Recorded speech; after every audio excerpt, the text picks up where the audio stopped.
hand that out after I get done with this little demo, and put your name on the bag, and you can just put your bag on your shelf, okay? And like I said, this is white stoneware with grog, or without grog, excuse me. And because we're gonna be using it for throwing as well, and we don't wanna cut up our hands on the grog. So, when you open your clay, it's gonna be pretty wet. This is pretty wet clay.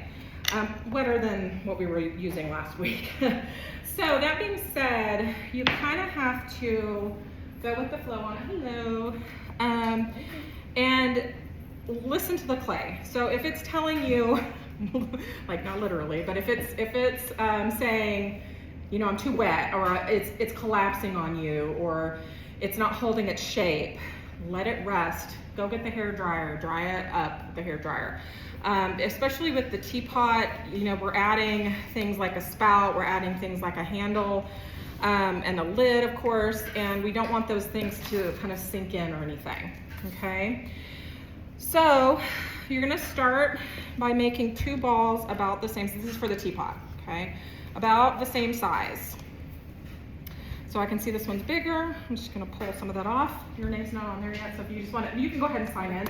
Just write it down here for me. So 2 balls about the same size, and then I'm gonna make pinch pots out of these. So if you weren't here last week, push my thumb in about 1/2 inch away from the bottom, and then I'm gonna pinch using this motion, okay? So I'm pinching at the bottom, rotating it, pinching through the middle, and then going through the top.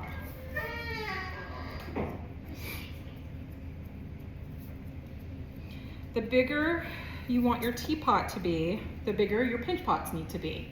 Okay, so this is a pretty big pinch pot for me. So my teapot's not gonna be super big. It's gonna be about double that size, okay? So just keep that in mind. If you want it to be really functional and you really wanna use this every day and you drink lots of tea, you're gonna want it to be bigger, okay? All right, so then I'm gonna turn that upside down, set that aside, and then do the same thing.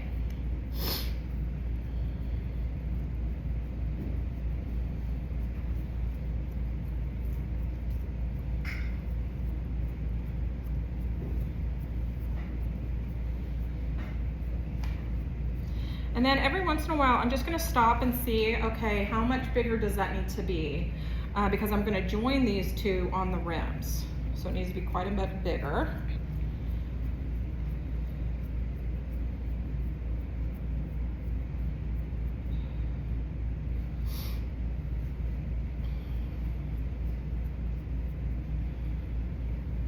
A little bit bigger. I think I actually had a little bit more clay here, but that's okay because it doesn't have to be, like this part doesn't have to be perfect. I just have to have the rim be the same size. Okay, so pretty good. Then I'm just gonna take and I'm gonna pat this on the table so that it's nice and flat. Then I'm gonna take my serrated rib, so that's the one with teeth, okay? And I'm gonna scratch up or score up the surface. I had a bucket of water and I left it in there, so I'm gonna go grab that real quick. I'll be right back.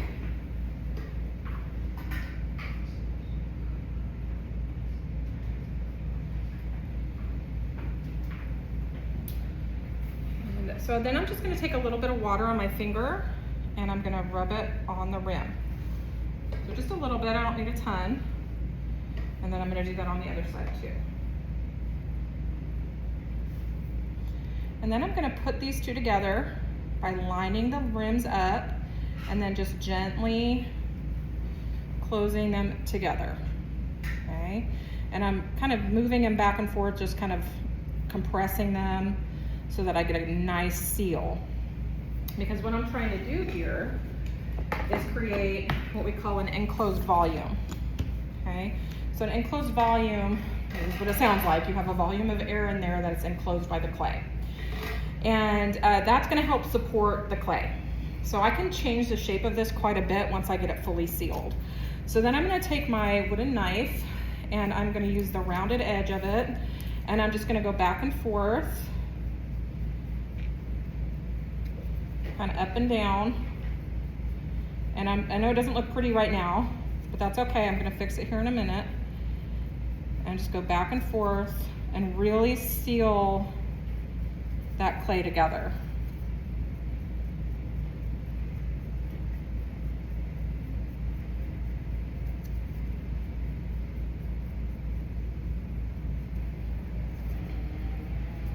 And I like to use the wooden knife because it's got that little scoop, and so it moves a lot of clay at once. Another tool that you can use to do this is the serrated rib. So the serrated rib is good. It's gonna help smooth out any lines or wrinkles that are in your clay. But then of course you have this texture, right? So if you have the texture, then you take your metal rib, the plain metal rib with no teeth, and you hold it like this, so it's kind of curved, and you smooth the clay. And the more you smooth it, the smoother it will get. But you know, if you take your time and really work at it, you can get this really nice and smooth, okay? I don't want to take too much time doing the smoothing. I'll work on it kind of while you guys are working on your pieces so that you can see what it looks like when it's smooth. But for right now, I'm just going to work on it like it is. So I've got kind of this doopy like little egg shape, right? Which is fine if that's what you want. You know, if you want the egg shape, you're done, right? But let's say that I want something a little bit flatter. So what I'm gonna do is I'm gonna take my ball here and I'm just gonna roll it on the table, and I'm just kind of rolling it back and forth so that I can widen out the bottom. Then I can turn that upside down and do the same thing. And now I've got this nice wide shaped pot, okay? But let's say that you don't want that. Let's say that you want it to be taller. So I'm gonna roll it on its side and kind of try and get it back to that egg shape that it was in. And I'd say it's a little harder to make it taller than it is to make it wider. So keep that in mind. You just have to work at it a little bit more. So now it's more cylindrical, right? You can also take things, left a bunch of tools in here, sorry.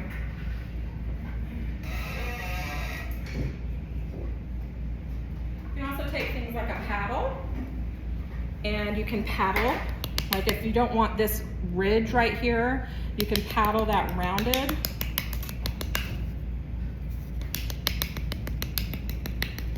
And because it's got air in it, it's gonna support itself, okay? So I don't have to worry necessarily that it's going to collapse on me.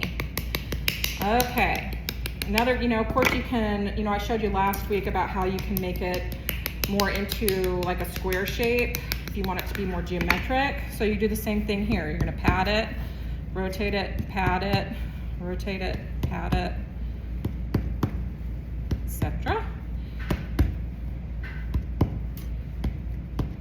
And so now I've got more of this rectangular prism. Okay, so when you're dealing with a teapot, okay, you want to think about, of course, the body of the teapot, which is what I've done here, but you also want to think about the spout and the handle and the lid and how those all relate to each other, right? So if I have a geometric looking teapot, I might want to make a geometric looking spout to complement it. Or I might want to make an organic looking spout to contrast with it. So that's kind of up to you which way you want to take it. And that's why I want you to look up those images online so that you can kind of see what you like. Do you like the complement, or do you like contrast, do you like a little of both? What style you like, okay?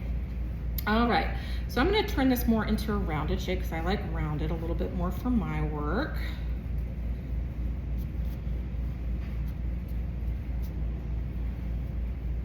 So the more you mess with it, you might notice, oh, this is getting a little drier, and maybe that's a good thing, but if you start to get like these little cracks here, you can just take your metal rib and smooth those away, okay? But I would do that kind of often, especially if it's on the seam of where your two pots joined.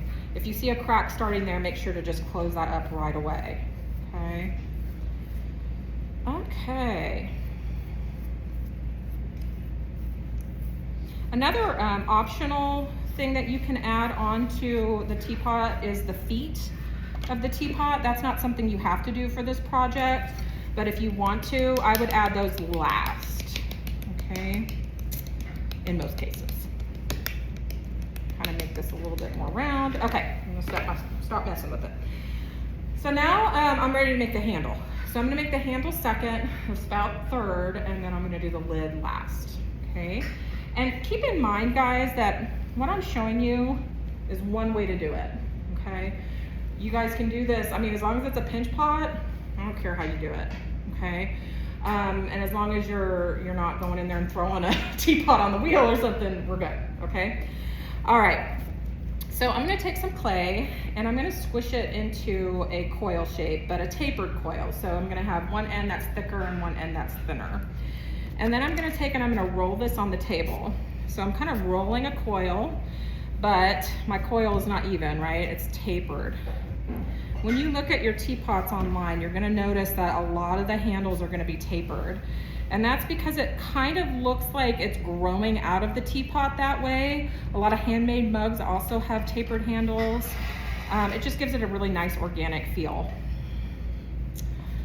So obviously, this is too big, right?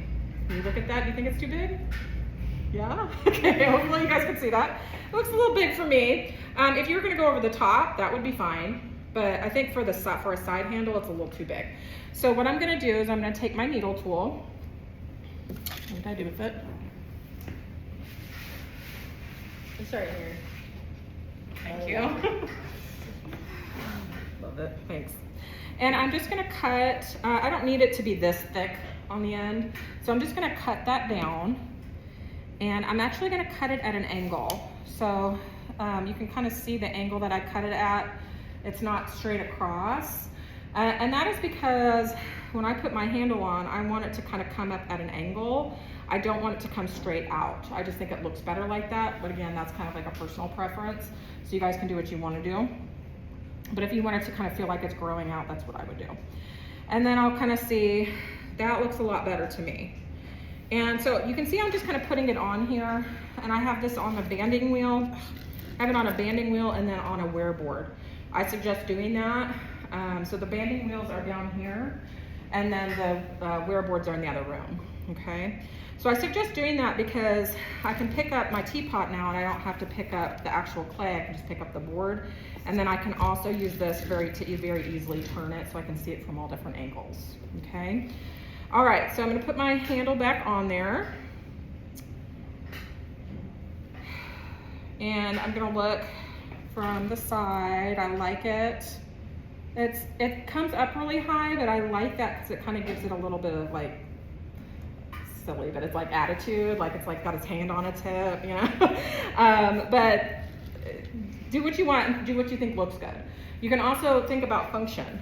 If you're worried about this being a functional piece, I'm not worried about that, okay? I mean, I want it to pour water or tea, but I don't care, like, I'm more interested in what you want. So if you want it to be really functional, then we want to make it really functional. If you want it to be more sculptural, we want to make it more sculptural, okay?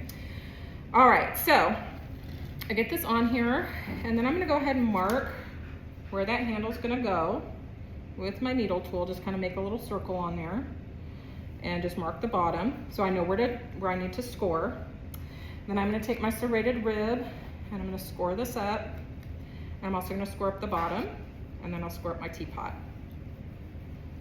Okay, take a little bit of water. A really nice tool to have on hand just all the time when you're hand building is a little paintbrush. So you can take and get some water on there and just paint it on. It's a little bit more precise than like a sponge, and it gets a little bit more water than your finger. So it's just a nice little handy tool to have. Okay, so then when I put this on, I'm really gonna compress this down onto the wall of the teapot. And then on the bottom, I'm just gonna go ahead and smooth this in. If your handle is big, you might notice that it starts to kind of sink on you. If that's a problem, you know, if it becomes like it's really not holding its shape at all, just take a little bit of clay and make yourself a little prop, okay? And then this is nice because it will shrink with your teapot. And then it's also not stuck on there. I can just remove that later, okay? But I don't think mine's gonna need it. It's not wet enough. So then I'm gonna smooth the top on. This is a very important step. This compression and smoothing kind of erasing the seam. I'm using my nail here, but you can use, if you don't have any nails, you can use your wooden knife again. Just use that curved edge and come in here and do the same thing with it. But you know, it doesn't hurt to go around a couple times. Just make sure that you really got it on there, because if anything's gonna fall off and crack, it's gonna be your handle, okay? All right, so then I'm gonna come in here and do the bottom kind of inside as well. And I'm using the blade edge of the knife now. Okay, so then I'm gonna look at that, kind of step back and look at it and see, I want this to be a nice smooth transition from the thinner part to the thicker part. I don't wanna see any parts like right here get thinner, for example, because that really takes away from the line of the teapot. So again, just kind of step back, look at it. If you need to add a little bit of clay, add a little bit of clay. If you need to take some away, you can always take some away. Okay? All right, so now I'm ready to do the spout. And again, one way of doing this, if you think of a different way you want to make your handle, do it. Okay, be creative. So my spout, I'm going to start the same way that I started with my handle. Only this time I'm going to leave it a little bit thicker. So rolling it on the table, I'm not trying to thin it out, I'm really just trying to smooth it. So I'm kind of bringing my hands from the outside to the inside, and that keeps that clay from spreading out. Okay. All right, so again, when I look at this, way too big, okay? Proportionally, you know, you wanna look and see, you know, if I curved this up and then curved it again, hey, that might work, you know? But if I'm just gonna have a straight spout, it looks too big. It's like an elephant trunk coming off of it instead of a spout, okay? So again, I'm just gonna take my needle tool and I'm gonna cut it, and I'm gonna cut it at an angle again. Actually, I'm not gonna do that yet. I'm just gonna cut it straight right now, okay? So that I can have a little bit and just see. Now, when you're thinking about where to put your spout, there's some things you need to think about. One is the functionality of your spout. So if I put my spout down here, anybody see any problems with that? Yes, obviously, right? When I fill this up with tea, it's gonna come out this spout when the water gets to about right here, and I want it to be able to be all the way filled. So I need the top of my spout to be level with or taller than the lid, okay? So I can't put it on straight out like that. It doesn't look good like that anyway. So I want to, once I get this shaped a little bit more, I'm gonna cut this at an angle just like I did my handle so that it can come up, okay? All right, so now how do I make this hollow? So I'm gonna just roll this a little bit more on the table.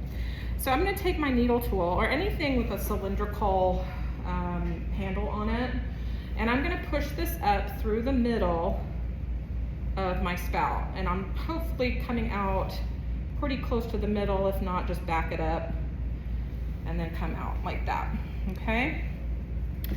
Now, I could take that out. Anybody see any problems with that? It's too small, right? And it also makes this too thick. So remember, our pieces are gonna shrink. So they're gonna shrink, you know, about 10% by the time they get fired. And once that shrinks 10% and I put glaze on it, it might just close right up. So I'm gonna put my needle tool back in there, and I'm gonna use it as a, kind of a point of pressure in there. And then I'm just gonna roll it on the table while pushing down. And what that does is it opens that up a little bit, okay? Then I have this dowel rod. We don't have a ton of dowel rod. I think I only saw 2 in there. So we have to share these, but I'm gonna put this dowel rod through once I get that opening a little bit bigger. Okay, see if I can get it through. And then I can do the same thing with it. Okay, so now I've got this nice thin wall. It's nice and compressed, and the hole is big enough for the tea to come out. Okay, and I don't have to worry about it shrinking. So now I'm gonna look at this. It got longer. So I don't like that, it's too long, but that's okay. I'm gonna go ahead and trim the end, and I'm just gonna trim it flat for now. Okay, and that of course kind of squishes it, so you have to kind of reshape it a little bit. Okay. And then on the other end, I'm gonna go ahead and cut that at an angle. Okay, so I'm gonna cut it at that angle. Okay.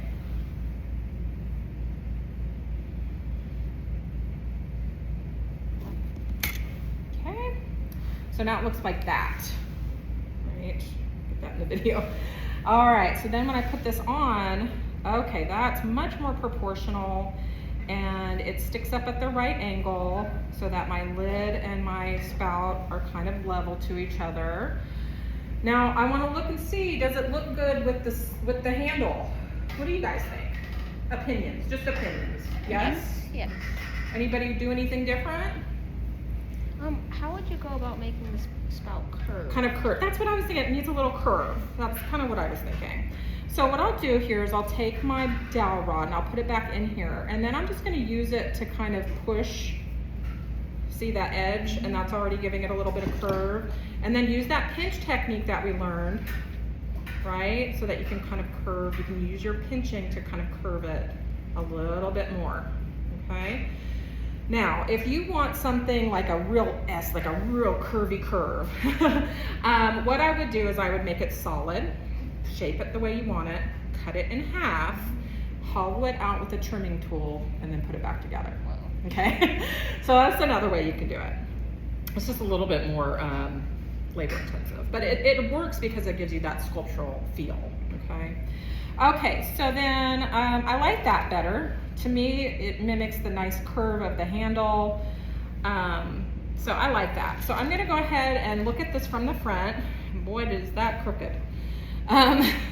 So that's why you look at it from the front, because I didn't know that until I looked at it from this angle. And I cut it crooked. So I'm gonna go ahead and cut a little bit more here off. Okay, see if that helps. That helped a lot. And I'm just gonna make sure it's straight across from the handle. So you can take a tool like this and just make sure, okay, yeah, it looks straight. And then I'm gonna take my needle tool and do what I did with the handle and just draw a little circle where that spout is gonna be. And now I've got that circle.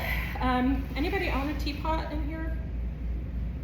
So if you look at a teapot, like a real ceramic teapot that's made for tea, it's not gonna have one big hole where the spout is. It's actually gonna have several little smaller holes.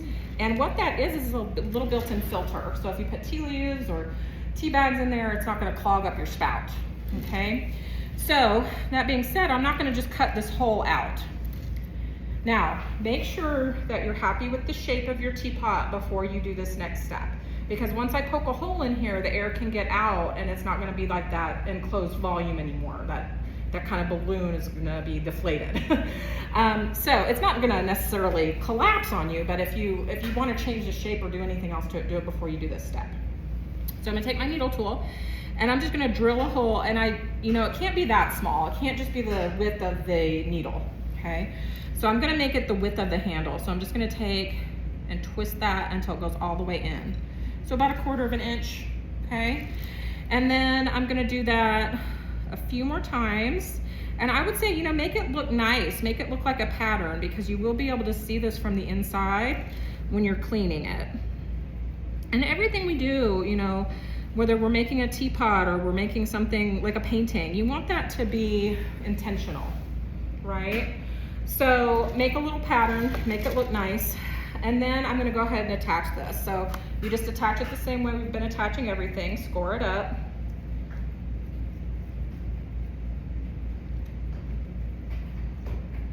Put a little bit of water on it. I'm using my sponge here. Okay.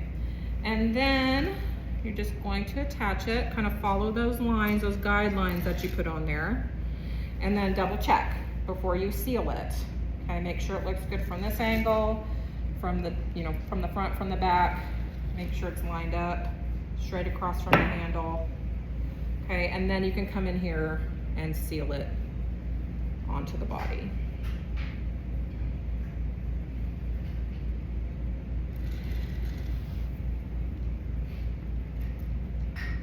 And I would say it's a little harder to get the spout on than the handle, just because of the shape of it.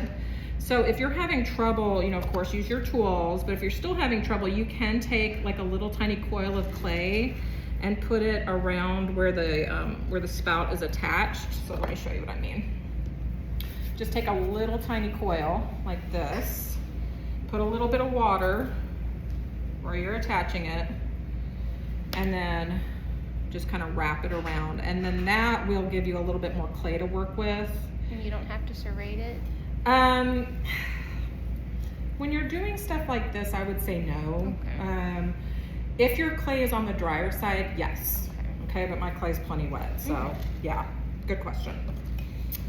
Okay, but see, the reason I say no is because I'm gonna go in here and see how much I'm sealing this. If I wasn't gonna seal that, like if I was doing that more as a decorative thing, I would go ahead and score it. But this is like, it's getting so mushed in, there's no problem there. Okay. All right, so there's my spout. I'm gonna go back and clean this up once it's drier. So really what I'm just working on here is getting the basic forms on there, getting everything made, and then like if you do this today, you get everything made, come in next week and kind of clean it up once it's a little drier. It's a little easier to work with, okay? All right, so the lid. Lots of ways to do lids, just like lots of ways to do everything else. But what the easiest way that I'm gonna show you is to just take and trace on top of here, kind of where I want that lid. Woo! I missed the beginning of the line there. What's nice about clay is that if you mess up, you can always just erase it. Okay, so I've got my circle on there. I'm gonna look and make sure that I like it. It's not perfect, but this is a handmade teapot. It's not gonna be perfect, okay? For all my perfectionists out there. All right, so then when I take and cut this off, I'm not gonna cut straight up and down, okay? If I cut straight up and down, my lid is just gonna fall right through. So it's not gonna have anything to sit on. So I'm actually gonna cut, and if I cut straight like this, it's gonna slip off this way. So I'm actually gonna cut at like a 45-degree angle, put my needle tool through there, and just cut that right at a 45-degree angle. Okay, and then when I lift that up, okay, now I've got this nice little shelf where that lid can sit and it's not gonna fall in, okay? Now you'll notice it doesn't look the greatest, right? And that's because this is a pinch pot. So you can clean this up on the inside. This is your time to clean that up, okay? But again, if it's too wet, just wait. There's no rush on cleaning anything up. But I would make this thinner, like this is really thick. So I'm just gonna go ahead and cut some of this off. I don't need it to be that thick. And then I could take my little rib here and just smooth it out. Just try not to change the shape of it too much, like the outer shape, because I want it to still fit in that little groove, okay? All right, so then the last thing that you have to add is a knob. You need some way to lift this up, okay? So I'm just gonna be simple with it and make just a little round knob.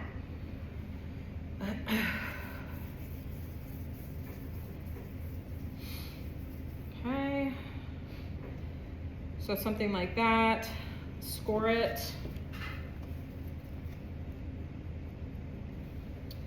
Put a little bit of water. This is another good use of the paintbrush because it gets it really concentrated right there. And then when you put that on, so the knobs are a little different from what we've been doing because everything else I've been really like smoothing it, right? Compressing that clay. But the knob, I'm not gonna do that because I want it to look round like that.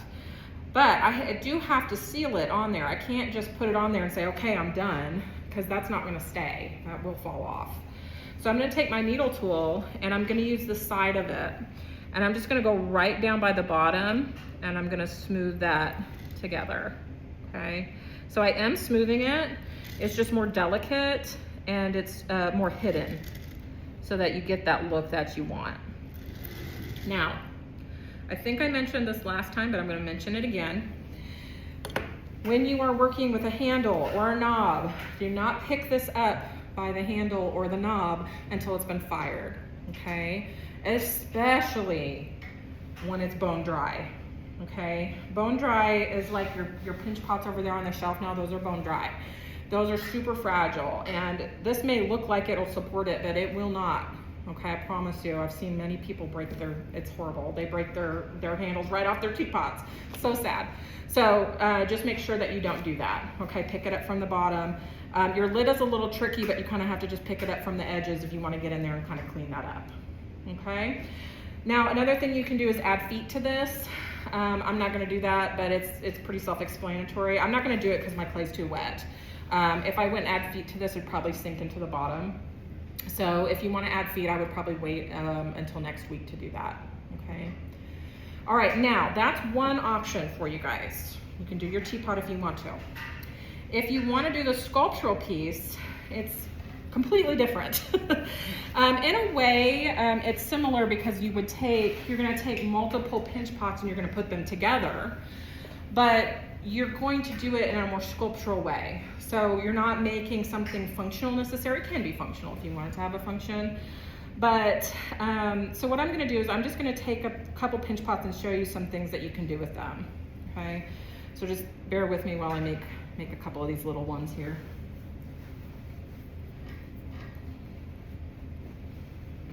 And this is supposed to be abstract, meaning purposely simplified or exaggerated. So it can be something, let's say you want to make a dog, okay? It can be a dog, but it's going to be a little bit abstracted, okay? And I'll leave that degree of abstraction up to you. Okay, one more. And I think I can make something.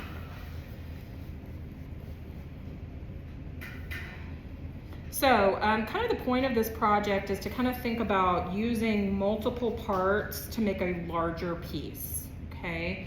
A lot of ceramic artists will do this in like installation pieces, wall pieces. So one example is like you could take this, these pieces and you could put them together like this, okay? Now yours is gonna be bigger than this. And then you could have this hang on the wall, okay? One done, okay? Another thing you could do is to close the forms up, okay, and then build something really kind of amorphic, abstract, flowing, okay, does that make sense?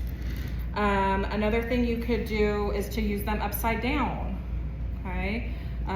You could put one here, and then you could maybe put one upside right like that. So these are just like little tiny examples. Yours needs to be a little bit bigger than this. I'm not sure if I have a size requirement on there. Let's see. I say 12 inches. I'm gonna make that smaller. Let's say 6 inches because the teapot only needs to be 5. So I don't want you to have to make giant, but like a little bit bigger than that would be good. A little like 6 inches in one direction, okay? So does that make sense? Do you guys kind of understand what I want you to do with the sculpture? It's more intuitive. You just kind of get in there and start working with the shapes and building and seeing where you can go with it, okay? A good example would be like, let's say you might want to make a water fountain. This would be a great way to do that, okay? Okay, any questions? Okay, so let's come over and get your bag of clay and we'll